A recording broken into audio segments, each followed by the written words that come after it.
السلام علیکم ناظرین، آج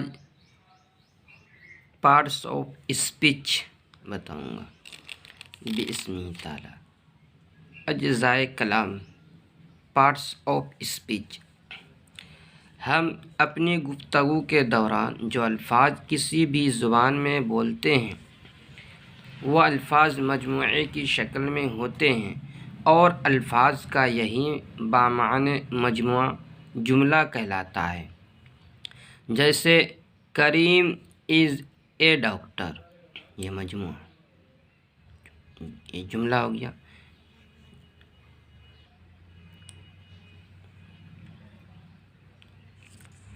مندرجہ بالا جملہ کئی الفاظ کا مجموعہ ہے۔ قواعد کے اعتبار سے ان الفاظ کے الگ الگ نام ہوتے ہیں۔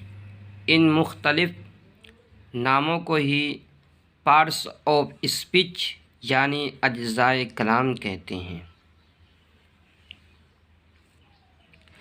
انگلش گرامرینس نے انگریزی کے الفاظ کا صحیح استعمال کرنے کے لیے ان کے کچھ کام متعین کیے ہیں، جیسے کریکٹلی اور کریکٹ لفظ کا جب کسی جملے میں استعمال ہوتا ہے تو دونوں کے کام الگ الگ ہوتے ہیں۔ جیسے فاطمہ صحیح لکھتی ہے، فاطمہ رائٹس کریکٹلی۔ اگر اسے ہم فاطمہ رائٹس کریکٹ لکھ دیں تو جملہ غلط ہو جائے گا۔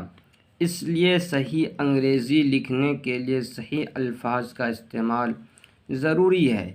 کسی بھی جملے میں کسی خاص معنی کو بتانے کے لیے ہم صحیح الفاظ کا استعمال کیسے کریں، اس کو حل کرنے کے لیے ہی ہمیں پارٹس آف اسپیچ کی ضرورت پڑتی ہے، جو مندرجہ ذیل اگلے ویڈیو میں ہم بتائیں گے۔